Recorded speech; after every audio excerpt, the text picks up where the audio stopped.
তারা পূর্বজন্মের নেয় ভগবত চিত্তায় দেহ ত্যাগ করেছে। तभी यहाँ तो पुनर्जात शिशुपाल करुषुद हरो बोजानुबंधेन पश्यते सुनियात সেই দুইজন পুনরায় শিশুপাল দন্তপত্র নামে কারুষ দেশীয় রাজার পুত্র হয়ে জন্মেছে। তার হরিতে বৈরব বা বৈরী ভাব হেতু তোমার সম্মুখে ভগবানের সাহিত্য প্রাপ্ত এন পূর্বকৃতম তদ্রাজ রাজা ন কৃষ্ণ বৈরী ন যৌষ্ঠে অন্তে তদাত্মন কীটপে সংস্কৃতি। এইভাবে কৃষ্ণদেশী যে রাজগণ কীট পেশস্করের ন্যায় পূর্বকৃত পাপ চিন্তা করতে করতে তদাত্ম হে শেষে তাহা ত্যাগ করেছে। হিরণ্যকশিপু তো প্রথম জন্মে কশ্যপের পুত্র হয়ে জন্ম হল। দ্বিতীয় জন্মে যখন রাবণ কুম্ভকর্ণ হলো, কেশিনী আর হচ্ছে কি বিশ্বশ্রবা মানে ওরাই বিশ্ববা, ওই কশ্যপের ওর এসে আর হলো না। বিশ্ববার পুত্র হয়ে গেল বিশ্ববার, এটা হচ্ছে কৌলস্থ পুত্র বিশ্ববা। পিতামাতার ওই পিতামাতা পেল না, আলাদা পিতামাতা।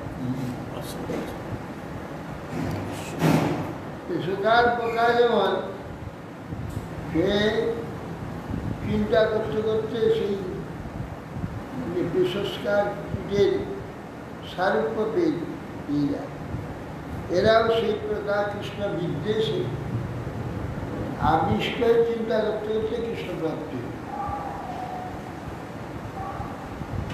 যথা যথা ভগবত ভক্তিয়া পরময়া ভিদা নৃপাশ্চর্যাদয় সাত্মা হরেশ্বচিন্তয়া যুজি।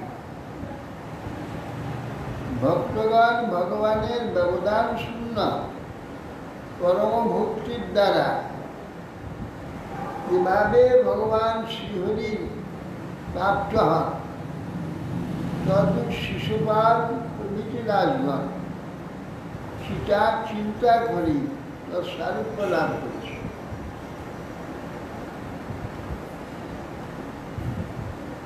আখ্যাতম সর্বমেত অর্থে জন্মান্তং পরিপৃচ্ছবা ব্রহ্মঘোষ সুতাদীনাম হরে আত্মমূর্তি। এই ব্রহ্মঘোষ পুত্র যে দেশিগণের ভগবত সাহায্য হয়, তোমার প্রতি যে জিজ্ঞাসা হচ্ছিল আমি সমস্ত তোমাকে বললাম। এসা ব্রহ্মণ্য দেবস্য কৃষ্ণস্য চ মহাত্মন অবতার কথা পুণ্যা বদ্ধ যাত্রাদি ব্যত্যয়। এদের পরপর তো মানে প্রথম জন্মে যে এরকম হিরণ্যকশিপুর শক্তি ছিল, রাবণ কুম্ভকর্ণের বেলা একটু কমে গেছিল। শিশুপাল দন্তবক্রে তো কোনো শক্তিই নেই। ব্রহ্মণ্যদেব মহাত্মা শ্রীকৃষ্ণের এই পবিত্র অবতার কথা বর্ণিত, তাতে আদিদৈত্যে জয়ের দিন বধবৃত্তান্ত সমস্ত বর্ণনা হয়েছে। প্রহ্লাদস্য চরিতম মহাভাগবতস্য ভক্তির জ্ঞান বিরক্তিশ্চ যথার্থং চাস্য বৈরবায় স্বর্গস্থিতস্য অপ্যায়স্য গুণকর্মানুবর্ণন পরাবরেষাং স্থানানাং কালে ন ব্যত্যয় মহা। বলছেন যে মহাভাগবত প্রহ্লাদের চরিত্র ও তার ভক্তি, জ্ঞান বৈরাগ্য, প্রহ্লাদ কর্তৃক সৃষ্টি স্থিতি প্রলয়ের ঈশ্বর ভগবান, শ্রীহরি গুণ ও কর্ণে বর্ণনা, দেবতা অসুর দিকে স্বর্গস্থ স্থিত পায়েস কর্মানুভব, দেবতা অসুর দিকে কাল স্থানে মহান ব্যত্যয় প্রভৃতি এইসব বিবৃত হয়েছে।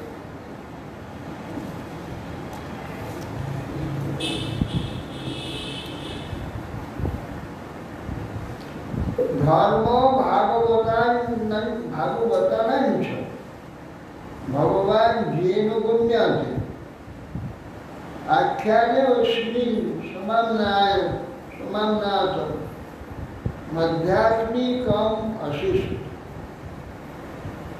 যে ধর্মের দ্বারা ধর্ম ভাগবতানাঞ্চ ভগবান যেন গম্যাতে,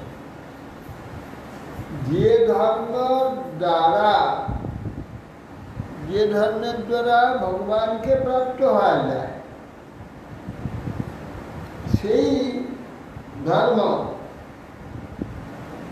ভাগবত, তার নাম ভাগবত। এবং আধ্যাত্মিক তত্ত্ব বিষয়রূপে এখানে বর্ণিত হয়েছে।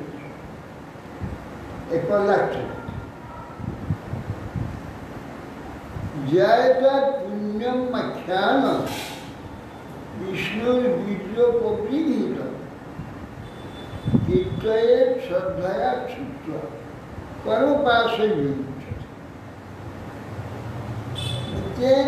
জয় এটার পুণ্যম আখ্যান, এই পবিত্র প্রহ্লাদ আখ্যান আর বিষ্ণু বীর্য প্রবৃহীত, বিষ্ণু ভগবানের যে মহা শক্তি, হিরণ্যাক্ষ প্রদানী, হিরণ্যকশিপু প্রদানী, তার যে ক্ষমতা, ইন্দ্রিয় শতকর্ম বর্জ্যে যা চামড়া ছিদ্র করতে পারে, হাতে নখেতে বা সেই বক্ষ বিভিন্ন শিলাকঙ্ক, শিলা বক্ষর শিলা পাথরে নখ দিয়ে এড়ে বজ্রদেব পারেনি। কেন? তার তো তপস্যাদত্ত শরীর, আগে চামড়া আদি তো শরীর পিপিকা খেয়ে নিয়েছে, উই খেয়ে নিয়েছে। ব্রহ্মার কমণ্ডল জলে পুনরায় আবার শরীর প্রাপ্ত হয়েছে, সে শরীর লোহার চেয়েও সে চামড়া। তখন তো ইন্দ্রের দধিচির অস্ত্রের দ্বারা তো বজ্র তৈরি হয়, তখন হয়নি। যখন হিরণ্যকশিপু হয়েছিল তখন দধিচির অস্থির দ্বারা বজ্র হয়নি। আর সে তো বিকাশের জন্য, এদের জন্য না, তখন শক্তিটা বেশি থাকতো বজ্রে।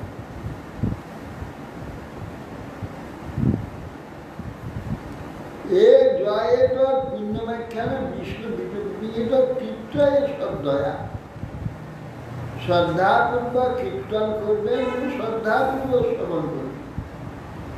কর্মপাশই বিমুচ্যতে, কর্মপাশ থেকে মুক্ত হয়ে যাবে। কর্মপাশ থেকে কজন মুক্ত হতে চায়, সেটাই তো চায়। আমাদের বলে দিয়েছে কর্মপাশ থেকে মুক্ত হয়ে যাবে। এই কর্মপাশ থেকে মুক্ত হওয়ার চেষ্টা বা ইচ্ছা কজনের আছে, আরো কর্মপাশে জড়ে যেতে চায়,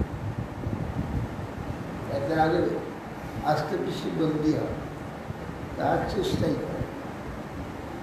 কর্মপাশ থেকে মুক্ত হওয়ার বুদ্ধি বা ভাগ্য অর্জন করা কঠিন, তো স্বাভাবিক এগুলো। যে কর্মপাশ থেকে মুক্ত হওয়ার যে বিচারধারা মাথায় আসে, কে নিয়ে আসে? ভগবান নিয়ে আসে। তা সেই রকম ভাবের সৃষ্টি হবে, সেই রকম মানসিকতার সৃষ্টি হবে, তবে ভগবান সে ভাব তার মাথায় নিয়ে আসবে। তখন তার মনে হবে এই পাশ থেকে কি করে। তার জন্য যা প্রয়োজন যেভাবে বলে দেবেন শাস্ত্র সাথে, সেইভাবে প্রাণ চেষ্টা করে। অবস্থাটা কম লোকের যোগী জ্ঞানীদের বোধহয় একটু সহজ হয় নাকি? ওরা তো সব কর্মটর্ম ছেড়ে দেয়, দিয়ে সবসময় ধ্যান করে। ওদের বোধহয় একটু কর্মবন্ধন থেকে মুক্ত হওয়ার একটু সহজ উপায় হবে নাকি? যোগীদের জ্ঞানীদের এই কর্মবন্ধন মুক্ত হওয়ার একটু সহজ উপায় হবে নাকি ওদের? কর্মবন্ধন পাশে কি জন্য করতে কাজই করে, যোগ করেনি, ধ্যান করেনি, জ্ঞানও করেনি, কর্মপাশ থেকেও মুক্ত হতে চায়। তারা চায় যোগ বিভূতি, জ্ঞান বিভূতি, সেইগুলো তারপরে কর্মপাশ। ওটা হয়তো কর্মের মধ্যেই পড়ে যাচ্ছে। তারা কর্মপাশ মুক্ত হতে চায়,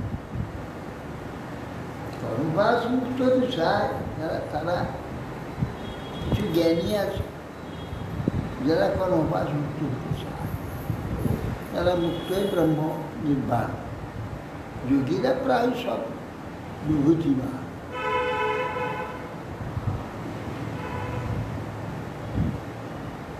এতদ্ আদি পুরুষস্য মৃগেন্দ্র লীলা ব্যত্যেন্দ্র জুঠবধন ভজত পঠেত ব্যত্যাত্মযস্য চ সত্যং প্রবয়স্য পুণ্যাৎ শ্রুত্বানুভাবমকুত ভয়ম ইতি লোক। আদি পুরুষ যে ভগবান শ্রীহরি এই নৃসিংহ লীলারূপ দৈত্যপতি হিরণ্যকশিপুর বদবৃত্তান্ত যে ব্যক্তি সমাহিত চিত্তে পাঠ করে এবং দৈত্যাত্মজ সাধুশ্রেষ্ঠ প্রহ্লাদের পবিত্র প্রভাব শ্রবণ করে, অকুত ভয় বৈকুণ্ঠ ধাম প্রাপ্ত হয়। এইগুলা শ্রবণ আর পঠন, এই দুটি কার্যের মধ্যে যে বাস্তবে শ্রবণ আর বাস্তব পাঠন, এইটা তো বড় মুশকিল আছে। সত্যিকারের যদি সেই পাঠ হয় আর সেই শ্রবণে অবশ্যই, তা না হলে সাময়িক কিছু ভালো লাগে। কেন ওই রকম ভাষা যেমন আমরা নাম করি, নাম করে যাচ্ছে ঠিকই, তার মধ্যে হাজার হাজার সব পেরিয়ে চলে যাচ্ছে, কত কি চিন্তা আসছে চলে যাচ্ছে, নাম হয়ে যাচ্ছে। এইরকম ঠিক নাম হতে বহুদিন লাগে। এইরকম নাম প্রায় সকলেই নাম হয়ে যাচ্ছে, এইরকমই নাম ঠিকভাবে নামের মধ্যে দিয়ে যে নাম অন্য কোনো কিছুর চিন্তাকে আসতে দেবে না, সেই রকম নাম হয়। নাম করছে কত কি পেরিয়ে যাচ্ছে, এরপরে এটা করবো, এরপরে এটা করবো, এরপরে এটা করবো, এটা করতে হবে, এটা করতে হবে, এ নাম চলছে। ইউয়াম লোকে বতপুরি ঘুরি ভাগা লোকম পুরানা মুনয় অভিযন্ত যেসাং জ্ঞান অবস্থিতি সাক্ষা মূঢ়ং পরম ব্রহ্ম মনুষ্য জিয়াম নীলকে বত বুড়ি ভাগ বলছেন নারদ গোস্বামী মহারাজ যুধিষ্ঠির, তোমরা এই মনুষ্যকে মহাভাগ্যবান, সমস্ত লোককে পবিত্র করতে পারে এই যে এই প্রকার সব মুনিগণ, নারদ, ধর্ম ইত্যাদি সব, বৈশিষ্ট্য ইত্যাদি সব শ্রেষ্ঠ মুনিগণ তোমাদের বাড়িতে আসছে, তোমাদের ঘরে সব আসছে। সমস্ত লোককে পবিত্র করতে পারে আমার মুনিগণ সব তোমার গৃহে আসবে। যেসাং গৃহান অবসুচিতি সাক্ষাৎ, যাদের গৃহে সাক্ষাৎ গূঢ় পরব্রহ্ম মনুষ্য নেই, মনুষ্য আকারধারী পরব্রহ্ম ভগবান গূঢ় রূপে তোমাদের গৃহে থাকে। সেই জন্যে ভুবন পাবন যে মুনিগণ তোমাদের গৃহে সর্বদা আছে। সবা অয়ং ব্রহ্ম মহৎ বিবিজ্ঞ কৈবল্য নির্বাণ সুখানুভূতি প্রিয়া সুহৃদ খলু মাতুলেয় আত্মা অরহণীয় বিদিকিত গুরুষ্ঠ। সবা অয়ং ব্রহ্ম মহৎ বিবিজ্ঞ, সেই যে নররূপী পরব্রহ্ম শ্রীকৃষ্ণ,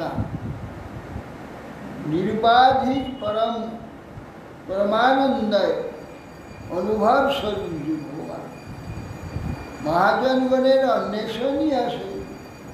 তিনি তোমাদের প্রিয় সুহৃদ মাতৃপুত্র, আত্মা, পূজনীয়, আজ্ঞানবর্তী ও গুরু, হিতোপদেশা, এই গুরু।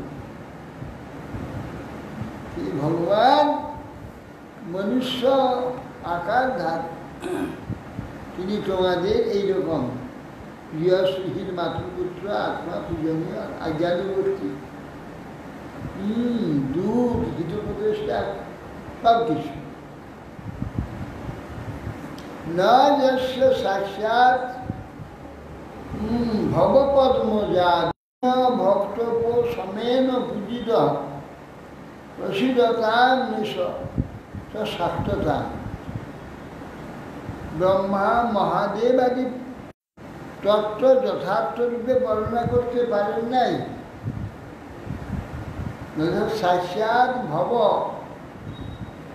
শিব, ব্রহ্মা আদি ভগবানের যে মহিমা, তার তত্ত্ব আদি সাক্ষাৎ ভাবে কি বর্ণনা করতে পারেন।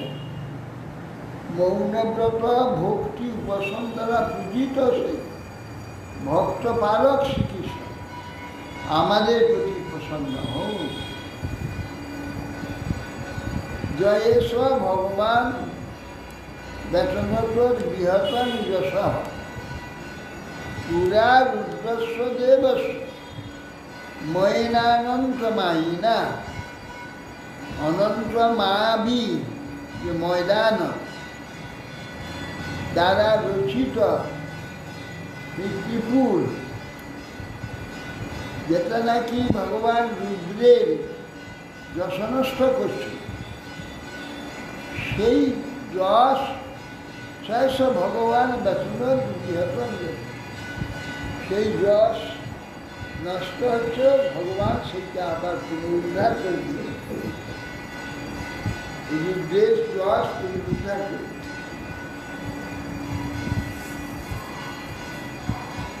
যশ কাকে বলে? যশটা কি? শব্দরার্থ সব যায়, ভাবার্থ সব যায়, অর্থটা কি জানো? যশ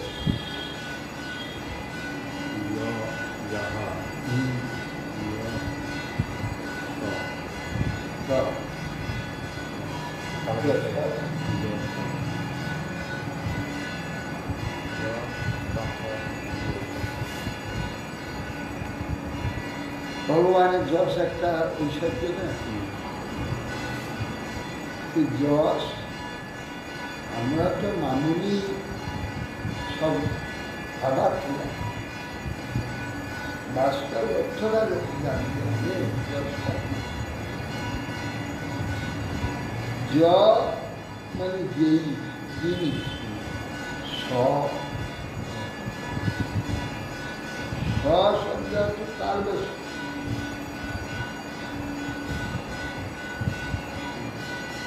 সংশব্দেই মঙ্গলস্যাৎ সম্বন্ধ প্রয়োজন অভিধান ব্যাকরণে প্রথম সংশব্দেই মঙ্গলস্যাৎ বিভম মঙ্গল, সম্বন্ধের মঙ্গল, অভিধেয়ের মঙ্গল, প্রয়োজন তিনটা মঙ্গল। সম্বন্ধের, অভিধেয়, প্রয়োজন, তিন মঙ্গলে তিন চার মঙ্গল দান থাকে। সম তার যশ ভগবানের যশটাই যশ, তার যশ সাধারণ কথা, সাধারণভাবে কীর্তি। যশ শব্দের সাধারণ অর্থ কীর্তি। এই কীর্তি সমস্ত জগতে মঙ্গল লাভ। ভগবানের যে কীর্তির দ্বারা সমস্ত বিশ্বে সর্বপ্রকার মঙ্গল, সম্বন্ধের মঙ্গল, অভিধেয়ের মঙ্গল, প্রয়োজনের মঙ্গল, সম্মঙ্গলটা শুধু একটা মঙ্গল হবে, সম্বন্ধের মঙ্গল। যেমন আমার পিতা মঙ্গল, আমি জন্ম হলাম সেখানে মঙ্গল। জন্ম হয়েছে সব প্রাপ্তি আমার দেওয়া নেওয়া আদান প্রদান, পিতাকে দেওয়া পিতার নিকট থেকে পাওয়া, মাতাকে দেওয়া মাতা থেকে পাওয়া, আজকে বন্ধু বান্ধবকে দেওয়া তাদের নিকট পাওয়া, অভিধেয় হয়েছে। এদের মধ্যে পাওয়ার আর দেওয়া সবচেয়ে মঙ্গলময়। হ্যাঁ, এবং প্রয়োজন এদের দ্বারা একদিন আমি বিরাট এক জ্ঞানী প্রতিষ্ঠিত শ্রেষ্ঠ ব্যক্তি হয়ে গেলাম। প্রয়োজন সেটি জগৎমঙ্গলের জন্য যাবতীয় চেষ্টা, আমার সেই পাওনা বা পদবীর দ্বারা বহু লোকের মঙ্গল, জগৎ মঙ্গল, নিজের মঙ্গল, সম্বন্ধ প্রয়োজন সব। সেই যে যশ, সমস্ত যশের মূল হচ্ছে মালিক ভগবান। এই জন্য ছয়টা বিষয় যশ। এই যশ হচ্ছে সাধারণ কথায় হচ্ছে সেটা কীর্তি। সেই কীর্তিটাই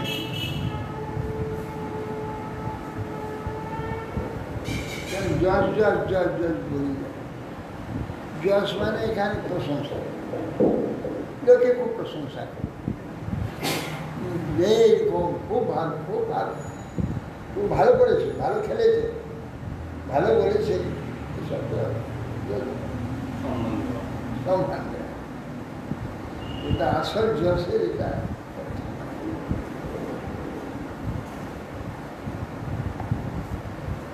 রাজবাস কস্মিন কর্মণি দেবস ময়ে অহন জগদীশী যথা চোখচিতা কীর্তি কৃষ্ণের নামের ব্যর্থতা। মহারাজ দৃষ্টি বললেন ময়দান কি জন্য? জগতের ঈশ্বর যে মহাদেব তার যশ বিনষ্ট করেছিল। ভগবান কৃষ্ণ কি প্রকারে তা বিস্তার করেছিল। এই দুটি বিষয় আপনি কৃপাপূর্বক বলুন। নারদবাচ নির্জিতা অসুরা দেবৈ যুদ্ধেন উপবিহিত মাইনা পরমাচার্য ময়ংসর মহাযুদ্ধ সমস্ত অসুরগণ দেবৈর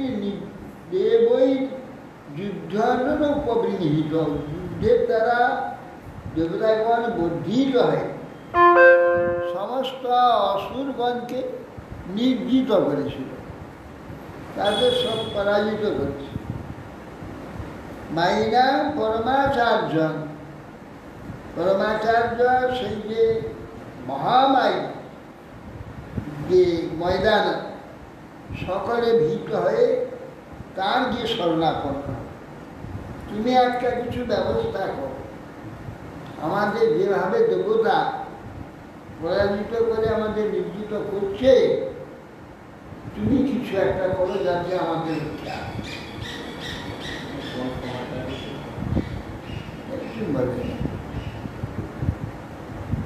স্বনির্মায় পুরস্কৃষ্ট হৈমি রূপ্যাসী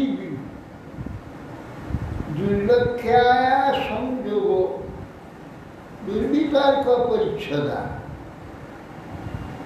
তাভিষ্টে অসুর সৈন্যানি লোকাংশটি শেষরান্বিত স্মরন্ত নাশায়ন শক্তি পূর্ব বৈরম অলিখিত স্বনির্মায় তিনটি পুরী নির্মাণ করে দিয়েছিল অথর্ক, কিন্তু পুরী একটি সোনার তৈরি, রৌপ্যের তৈরি, একটি লোহার তৈরি, লৌহা স্বর্ণ রৌপ্য দিয়ে তিনটি পুরী নির্মাণ করল, যার নাম ত্রিপুর। দুর্লক্ষ অসংযোগ, তার সঙ্গে যোগাযোগ করতে পারবে না, দেখতেও পাবে না। দুর্বিতর্ক, যে কীরকম সে, কীভাবে আসে, কীভাবে যায় ইত্যাদি, এইসব আমাদের কোনো লাইনে কোনো কথার দ্বারা বা বিচারের দ্বারা আসবে না। দুর্বিতর্ক সেই, তার কখন পরিচ্ছদ, কখন কালো কাপড়ে ঢাকা, কখন নীল কাপড়ে, কখন সাদা কাপড়ে, কখন কীরকম কীভাবে পরিচ্ছদ তার মধ্যে আছে, তো বুঝতে পারবে না। তাভিষ্টে অসুর সৈন্য লোকাংশটি শেষরান্বিত, তখন তার মধ্যে পুরীর মধ্যে অলক্ষিত থেকে সেই সব অসুর সেনাপতিগণ সেই পুরীর দ্বারা ভিতরে থেকে পূর্বশত্রু চিন্তা মানুষ স্মরণ করে অধিপতিগণের সহিত লোকত্রিয়া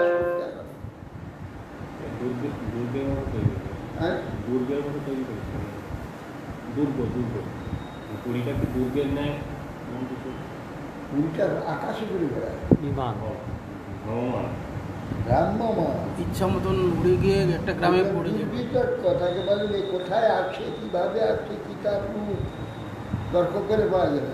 এখন এগুলো দেখবে আর করে অন্য, তারপরে অন্য, তারপর অন্য, মুহূর্তে পরিবর্তন হয়ে যাচ্ছে। একটা কিছু আসছে, পুরী দেখলাম যে হ্যাঁ পুরী, এইটা পুরী, কিন্তু দেখবেন সম্পূর্ণ অন্যরকম কিছু আসছে, যে বুঝে যাবে না। এই পুরীগুলো তো যেখানে যেখানে গ্রামে বসে গিয়ে মেরে দিতে লোক। দুর্বিতর্ক, তর্কে তাকে বিচার করে তাকে বুঝে যাবে। এই ময়দানবে কি সেই হস্তিনাপুরের যে এটা করেছিল রাজসভা, এই করছে তো ময়দানকে তো মেরে দিয়েছিল না, না ময়দানের যে খাদ্য মানে ছিল, চারদার পুড়িয়ে মেরে ফেলত। যখন যে শরণাগত হলে কৃষ্ণের চিন্তা নেই, আর সেই সজাই তাকে সেখানে স্বর দিয়ে বর্ষা করে সেখানকার লিবিয়ে দিয়ে তাকে বার করে দিয়েছে ময়দান বলে তোমাদের কোথায় পছন্দ হয়েছে, তোমাদের আমি কী দেবো, কিছু একটা দেবো। এই বলে ময়দানা সভা নির্মাণ করেছে। এই জন্য বাঁচিয়ে গেল। ত্রিপুরাসুর যে আলাদা নাকি ত্রিপুরাসুর সেই ঘর বাড়ি নিয়ে যেখানে সেখানে গ্রামে বসতো, বসে সব ধ্বংস করে দিত। আরে সেটা তো সল্লে সৌভ নাম, সেটা তৈরি করে এই দ্বারকায় যেখানে সেখানে বসে তো লোহার লৌহ সৌভ সালের ছিল, যেখানে সেখানে বেশিরভাগ চুরমার করে দিচ্ছে। সেইটা সল্ল তৈরি করেছে, শিবের আরাধনা সৌভ নাম সালের।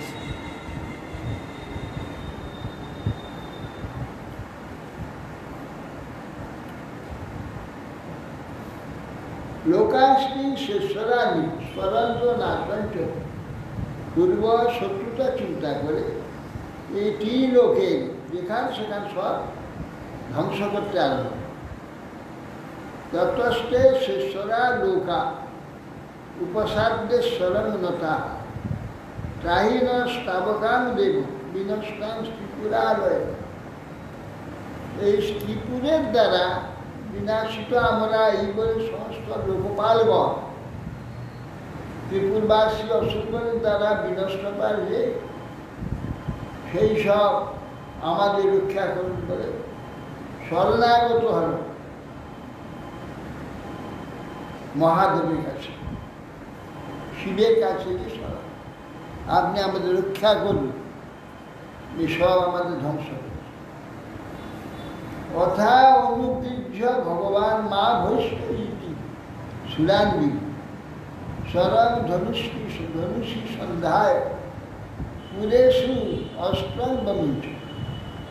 তখন ভগবান শম্ভু তিনি রুদ্র, তোমাদের ভয় নেই, ভয় করো না, আমি তোমাদের রক্ষা করব। পাশুপদ অস্ত্র সন্ধ্যা এই সকল পুরীতে নিক্ষেপ। তত অগ্নিবর্ণ শুভ উৎপেষ্টু সূর্যমণ্ডলা স্বময়িক সন্ধ্যা না দুষ্কন্ত পুরী। সূর্যমণ্ডল হতে রশ্মি সমূহের ন্যায় মহাদেবের ধনু থেকে সেই যে অগ্নিবর্ণ পাশুপদ বাণ উৎপতিত হয়ে দেবের পুরীত্রয় আচ্ছন্ন করে, তা দেখতে পাওয়া যাচ্ছে। তৈ পৃষ্ঠা ব্যাসুষ্মা পুরুষ তানানীয় মহাযোগীময় কূপ রসে অক্ষি। তিনটা কূপ তো করেছি ময়দান, আরও একটা রসকূপ তার মধ্যে করা আছে, তিনটা পুরীর মধ্যে। রসকূপে মরা লোককে ফেলে দিয়ে নূতন যৌবন হেসে উঠে আবার যুদ্ধ করে শুক্রাচার্যের দ্বারা এটা করিয়েছি। এটা রসকূপ।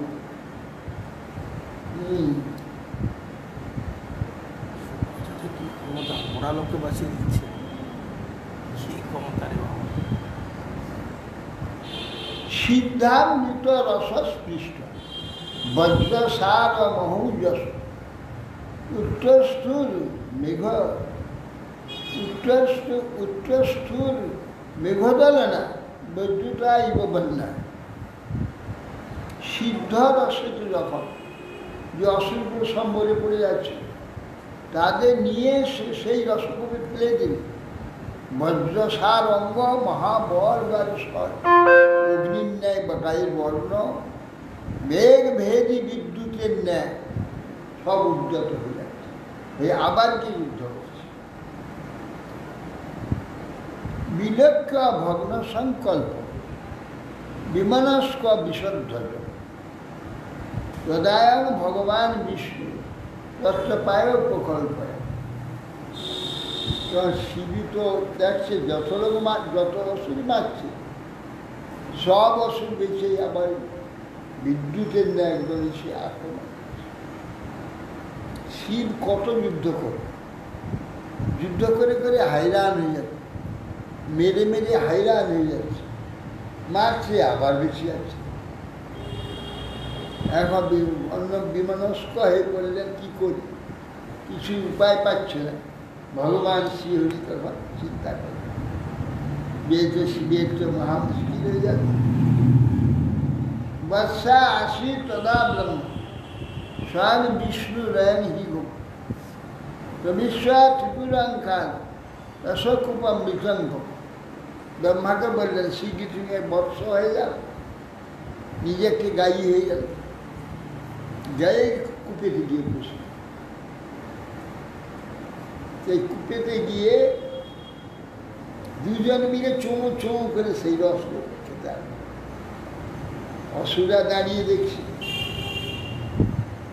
গাভীরা যে জলপান করে, গাভী জলপানকে বাধা দিলে ভয়ানক পাপ, যে পাপের মানে আর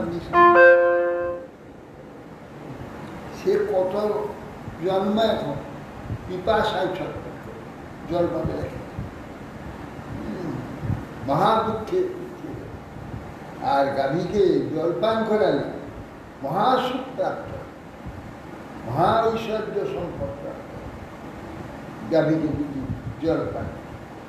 ওই জন্য উত্তরপ্রদেশে বিভিন্ন জায়গায় খরার দেশ, ওখানে জল টল নাই দেখাচ্ছে না, শুকনো দেশ, ইচ্ছা করছে একটু জল পাবে পাওয়া বড় মুশকিল।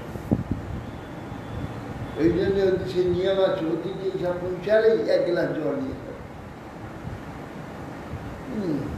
সে পিপাসার্থ হয়ে আসবেই, হ্যাঁ, হেঁটে আইয়ে তাকে পিপাসার্থ হয়ে আসতে সঙ্গে সঙ্গে জল এনে দিবে।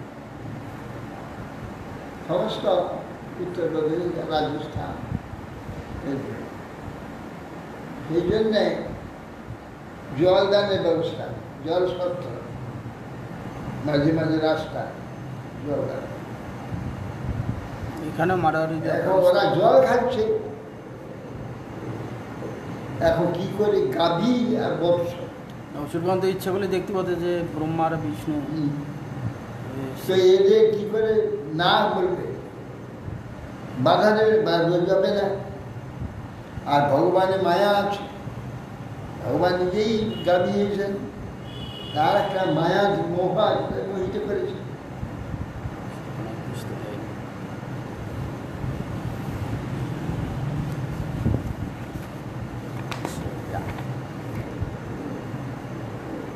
তেসুরাপি পশ্যন্ত ন নষেধেন বিমোহিতা তদ্বিজ্ঞায় মহাযুগী রসপালা নিদন্দ স্ময়ান বিশোকম শোকার্থা স্মরণ দৈবগতি। অসুরগণ সব দেখছে, ভগবানের মায়ায় মোহিত হয়, নিষেধ করতে পারছে, কিন্তু মহামায়াবী ময়দান শোকহীন হয়ে বিস্মিত হয়েছে। যা জ্ঞানকে পেরে তিনি বললেন এটা দৈবগতি। যা স্মরণ করে অমৃতক্ষ শোকার্থ অসুরগণকে তো ওই কথা বলে। দেবাসুর নরয়ন্য বা নেশ্বর অস্থি হকঞ্চ কষ্ট আত্মন অন্যস্বভা কৃষ্ণ দৈবে না হিতুম দৈব। ওরা সব শোক কোথায় গেল, হায় হায় হায় হায়, আমাদের রস শেষ হয়ে গেলে আমাদের জীবন শেষ হয়ে যাবে, কি হবে তখন ময়দানও থাকবে। শোনো, ইহলোকে নিজের কিংবা অপর অথবা আত্মপর উভয়ে প্রতি দৈব কর্তৃক যে কল্পিত বিষয়, অন্যথা কর্তৃক দেবতা অসুর মনুষ্য অন্য কেউ সমর্থ, কেউ পারবে না। অথাসৌ শক্তি বিশ্বাস সম্ভব প্রাধানিক বিধা ধর্মজ্ঞান বিরক্তি ধৃত বিদ্যা ক্রিয়া। এইভাবে রথন সুতন ধ্বজন বাহন ধনুর্বর্ম সরাদিজ স্বর্ণাঢ্য অথবা স্থায় স্বরং ধনুরূপবাদ।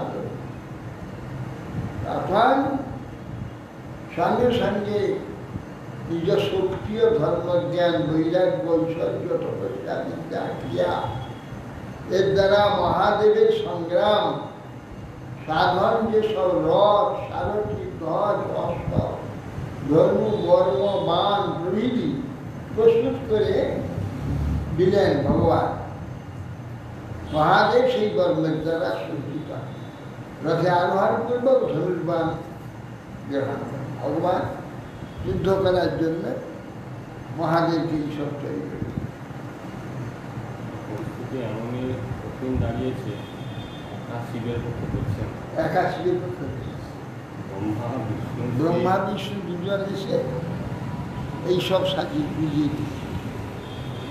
সরম ধনুষী সন্ধ্যায় মুহূর্তে অভিজিতীশ্বর যদাহ কেন দুর্ভেদ্য হরিরথটি গুরু।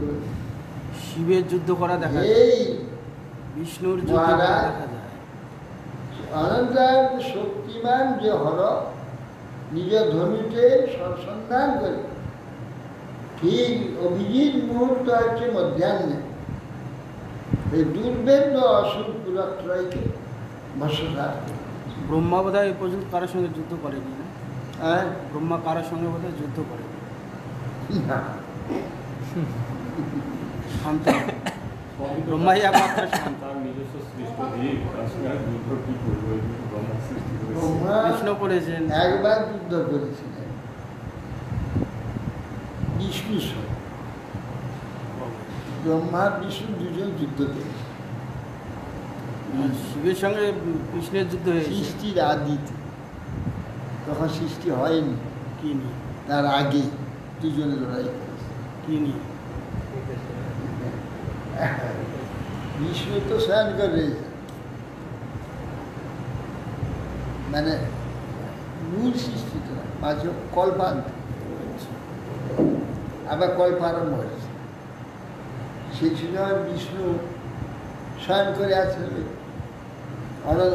কারণ জলে, ব্রহ্মা সৃষ্টি হয়ে গিয়েছে বিষ্ণু নিঃশ্বাস, সে সৃষ্টি হয়ে এদিক ওদিক ঘুরে ঘুরছে, ঘুরতে ঘুরতে এসে বিষ্ণু, তুমি কে? আমি বিষ্ণু। তুমি? আমি ব্রহ্মা, আমি শ্রেষ্ঠ। তুমি কি করে শ্রেষ্ঠ? আমি তো শ্রেষ্ঠ, তুমি কি করে শ্রেষ্ঠ? না, আমার দুজনের মধ্যে কে শ্রেষ্ঠ তার লড়াই করা। ব্রহ্মা বলছে আমি শ্রেষ্ঠ। দুজনের মধ্যে লড়াই আরম্ভ হল। বিষ্ণু ধরে সুদর্শন, ব্রহ্মা ধরে ব্রহ্মাস্ত্র। ব্রহ্মাস্ত্র আর সুদর্শন দুই যদি একযোগ হয় তার বিপদে ব্যাপার। সাঁ করে দুজনে মাঝখানে জ্যোতির্লিঙ্গটি চলে যায়।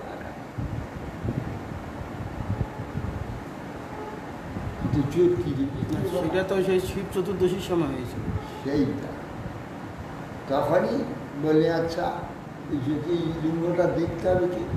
বিষ্ণু যা নিচে দিকে যাচ্ছি, কোথায় এসছি দেখবো, তুমি উপর দিকে যাবে, শিব উপর দিকে চলে গেল, ব্রহ্মা বিষ্ণু নিচে দিয়ে, ব্রহ্মা শিব উপরের দিকে গেলেন, ব্রহ্মা উপর দিকে গেলেন।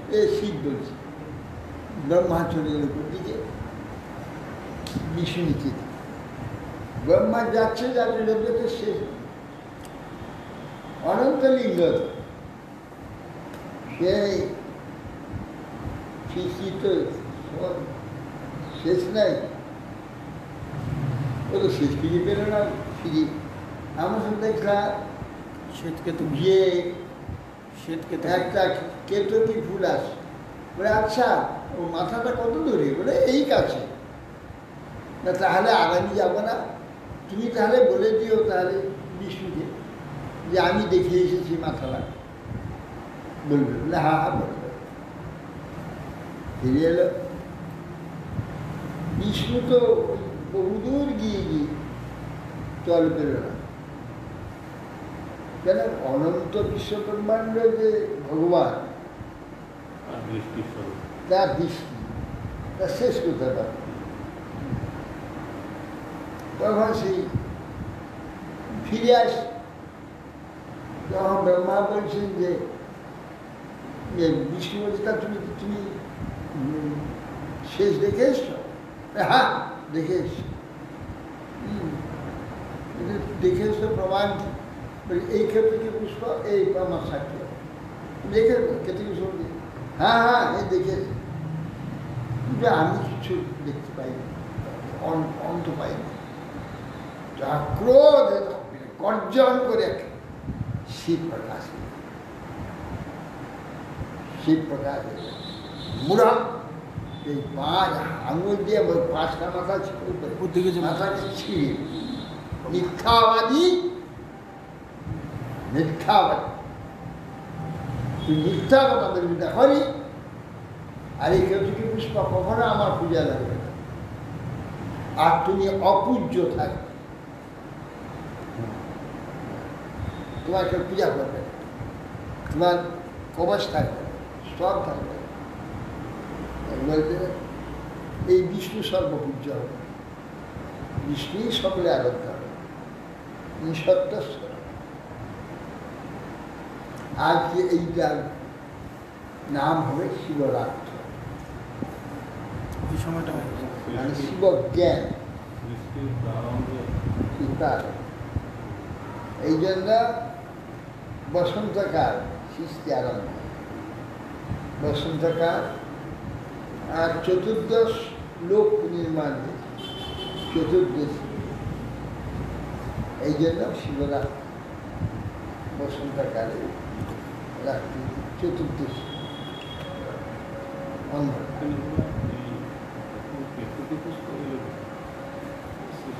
ওই তো শিবের মায়া, শিব মায়া। তাহলে একবারেই বিষ্ণুর সঙ্গে ব্রহ্মার ঝগড়া হচ্ছে, আর তার কোনো সৃষ্ট জিনিস সঙ্গে ঝগড়া নেই। হ্যাঁ, সেই জন্য ব্রহ্মার সঙ্গে বিষ্ণুর সঙ্গে একবার লড়াই হয়েছে।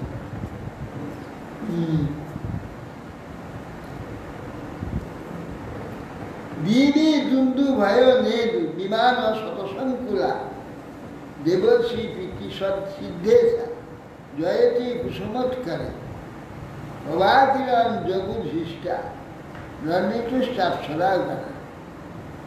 এই জন্যই ওইটা শিব প্রথম প্রকাশিত হয়েছে লিঙ্গ, জ্যোতির একটা লিঙ্গ চলে গেছে, জ্যোতির্লিঙ্গ প্রথম প্রকাশ হয়েছে। এই জন্য সেটা হয়েছিল ওই শিবরাত্র। এই জন্য শিবরাত্র মানে শিবজ্ঞান, প্রথমেই শিব আত্মপ্রকাশ করেছে, এই জন্য শিবরাত্র।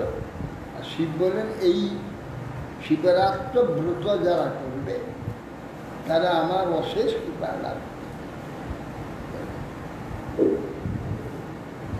এই প্রকার শিব যখন মেয়েদের তো স্বাভাবিক শিবব্রতে রয়েছে, অভিজির মুহূর্তে সেই ত্রিপুরকে বিনাশ করেছে, এই জন্য তার নাম হলো ত্রিপুরারি। আবার ভগবানকে বলা হয় পুরারি। ত্রিপুরারি যে যশটা, যে আর কি ত্রিপুরারি বলে একটা যশ পেয়েছে, সেটা ভগবান দিয়েছে। ময়দানবকে বধ করেনি, শুধু বাড়ি 3টা নষ্ট করে দিয়েছে। হ্যাঁ, শুধু বাড়ি 3টা নষ্ট করে দিয়েছে শিব। স্বর্ণরূপ আর লোহার যে বাড়িটা নষ্ট করে দিয়েছে, সে তো ওখানে ছিল না, সে তো যুদ্ধ করেনি, পুরীটা নির্মাণ করে দিয়েছে। যুদ্ধ করছে অসুররা, সে আলাদা ছিল, সে যুদ্ধ করে রাজমিস্ত্রি ছিল।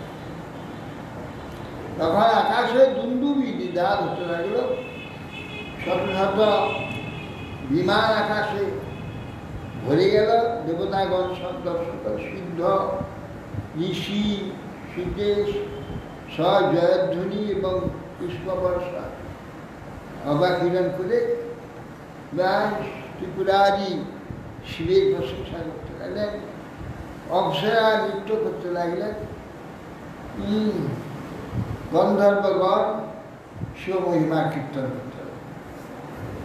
এবং দগ্ধা পুরস্কৃষ্ট ভগবান পুরোহা নৃপ ব্রহ্মাদিবি স্ত্রিয়মান স্বং ধাম প্রত্যুপদ। এই প্রকার পুরস্কৃপুরকে দগ্ধ করে ভগবান পুরোহা নৃপ এ রাজন পুরাটা দগ্ধ করে ত্রিপুর হন্তা ভগবান শিব ব্রহ্মা কর্তৃ শ্রুত হয় তিনি নিজ ধামেতে গমন করেন। ময়দানম তো এখনো আছেন না? সূত্রে থাকে সদেবেশ তার একটু শিল্পী, যেমন বিশ্বকর্মা সবসময় আসে দেবশিল্পী, আর ময়দানে হচ্ছে অশ্রশী। ওষুধের যেখানে যা তৈরি করতে হয় ওষুধের রাজমিস্ত্রি। হ্যাঁ, বাড়ি যখন তৈরি করে তার রাজমিস্ত্রি। এবং বিধান্নাথ হরে সময় বিড়ম্ব মানস নিলোক আত্মনা বীর্যানি গীতান ঋষিভীর জগদ্গুরু লোকম পুরাণাম অন্য পরম বদামি কি। বলছেন নিজ মায়ার দ্বারা নিরাকারে অনুকরণ কার্যে ভগবান গোবিন্দ শ্রীহরি জগৎগুরু পরমাত্মা শ্রীহরি এই প্রকার ঋষিগণ স্তুত ও লোক সকলের পরিত্রাতা সম্পাদক যার বিদ্যাবলী সম্বন্ধে তার মহিমা সম্বন্ধে বড় আর কি সময় করে শুধু ভগবানের অবতার লীলাবলী সব বলে যাচ্ছে একের পর এক অধ্যায়, একের পর এক স্কন্ধে, এর পরে স্কন্ধে বলছি আমি কি বলবো তুই নির্দেশ কর। এবার প্রশ্ন কর।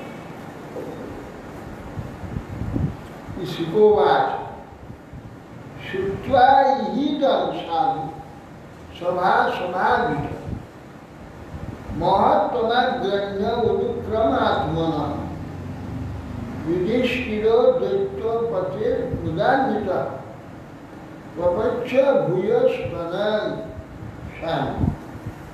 শুদ্ধ গোস্বামী বললেন মহাত্মা দিকের অগ্রগণ্য হচ্ছেন যুধিষ্ঠির। যুধিষ্ঠির ভগবান আত্মদৈত্যপতি সাধু সভা আদরণীয় চরিত্র শ্রবণ করে অতিশয় প্রীত হয়ে পুনর্বার ব্রহ্মপুত্র নারদকে শ্রী যুধিষ্ঠির ভগবান শত্রুমিচ্ছান লীলাং ধর্ম সনাতন বর্ণাশ্রম আচার ঋত কুমার বিন্দতে পর।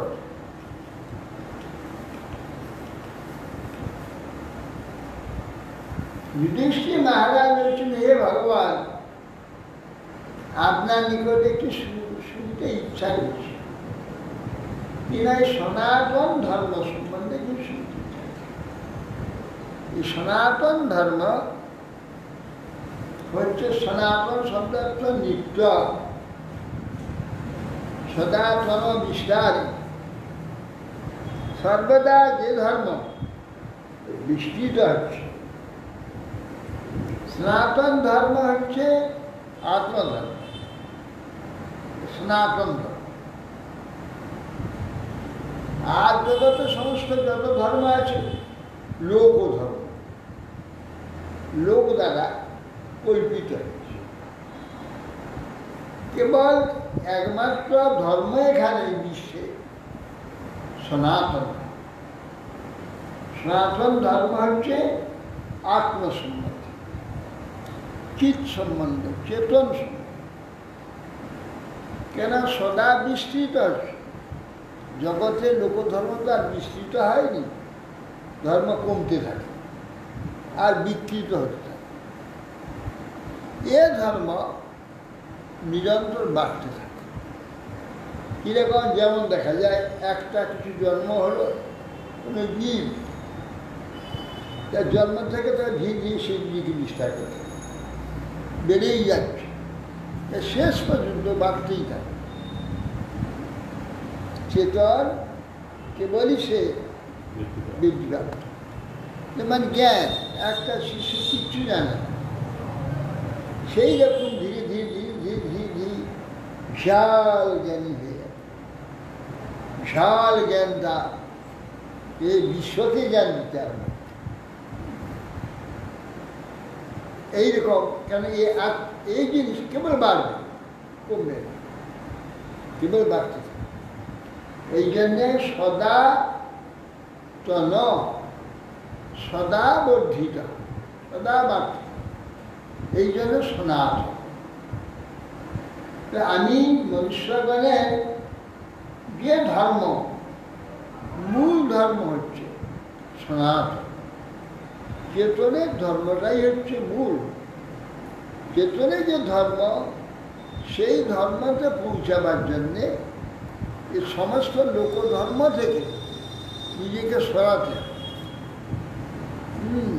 সনাতন ধর্মে সকলে পৌঁছাতে পারবে।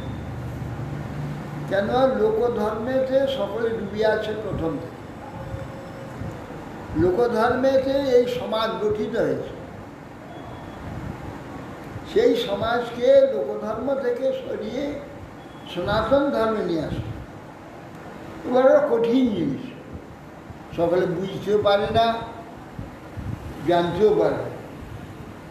বুঝবার জন্য কতগুলো সাধন আছে, নিয়ম আছে, পদ আছে, সেগুলোকে নিষ্ঠাভাবে গ্রহণ করতে হবে। আসলে করলে একদিন এই সনাতন ধর্ম হইতে পারে। সনাতনে কেবল কিছু কথা মুখস্থ করে নিলাম, কিছু বেশ আদি নিয়ে নিলাম, কিছু উত্তরপুরে জন্ম হয়ে পড়লাম, সনাতন ধর্ম বুঝে নেব, এই জিনিস যেই হোক। এই সনাতন ধর্ম জানতে গেলে যে পন্থা অবলম্বন করতে হবে, যে ভাব অবলম্বন করতে হবে, যে চিন্তার স্রোতে চলতে হবে, সেগুলো ঠিক ঠিক যদি গ্রহণ না করে তাহলে কিছুতেই ধরা যাবে, কিছুতেই ধরা যাবে। বলে যেহেতু হিন্দু কুলে জন্ম, যেমন হাতে পানাকে ধরা যায় না, ধরতে গেলে ছুটে পালা যায়, সেই প্রকার এই সনাতন ধর্ম ধরতে গিয়ে জড়ো হয়ে যাবে। যত ভালো করে ধরতে যাবে জড়ো হয়ে যাবে। কি হবে? সনাতনকে যত ভালো ভালো, চেতনকে খুব ভালো করে বুঝতে যাবে, তা ভালো জড়ো হয়ে যাবে, ভালো জড়ো হয়ে যাবে। কিছুতে চেতন থাকবে না। বেশি অতি বুদ্ধি গলায় জড়িয়ে বলে না, বেশি বুদ্ধিমান সে বেশি জড়েতে আসবে, বেশি ভালো করে বুঝে নিয়েছে জড়ে আসবে। এই জন্যে এই বর্ণার সময় আরো দুটো যত প্রমাণ বিগতি বর, এই জন্যে তৈরি করার জন্যে, ওইটাকে বুঝবার জন্যে বর্ণ এবং আশ্রম বিভাগ করা হয়েছে। কেন? সকলে যদি এক জায়গায় জুড়িয়ে যায় কিচ্ছু হবে না। যে সকলে চেতন একভাবে প্রকাশিত না, চেতনে প্রকাশের তরকম আছে। সেই জন্য যেমন চেতন প্রকাশ হচ্ছে সেই রকম একটা সংজ্ঞা থেকে দেওয়া, ব্রাহ্মণ সংজ্ঞা, ক্ষত্রিয় সংজ্ঞা, পুত্র সংজ্ঞা, বৈশ্য সংজ্ঞা, অন্তর ইত্যাদি সংজ্ঞা সঙ্গীত করে আলাদা আলাদা রাখে। তাদের আচার আচরণ আদি ঠিক করে দিতে হবে। তারা সেই আচার আচরণ ঠিক করলে, ঠিক লাইনে পড়াশোনা করলে যেমন প্রমোশন হয়, তো লাইনে পড়াশোনা ঠিক করতে হবে, ঠিক মতো আচরণ করতে হবে, শুদ্ধ অন্তর্যুগে ঠিক মতো অন্তর্য হতে হবে, শূদ্র থেকে ঠিক শূদ্র হতে হবে, তাহলে সে বৈশ্য হয়ে যাবে। বৈশ্য যদি ঠিক বৈশ্যের কার্য করে তাহলে ক্ষত্রিয় হয়ে যাবে। ক্ষত্রিয় যদি ঠিক ক্ষত্রিয় কার্য করে ব্রাহ্মণ হয়ে যাবে। ব্রাহ্মণ যদি ঠিক ব্রাহ্মণের কার্য করে তাহলে ঋষি হয়ে যাবে, দেবতা হয়ে যাবে। এই করতে গেলে উন্নত হতে ভগবতী আশীর্বাদ পেছনে পড়ে। এই জন্যে সেই বর্ণাশ্রম ধর্মটা শুনতে ইচ্ছা করে। তা কী রকম? হরে কৃষ্ণ। এখন তো শূদ্র হয়ে তো ব্রাহ্মণের কাজ করছে। ওটাই বলবে।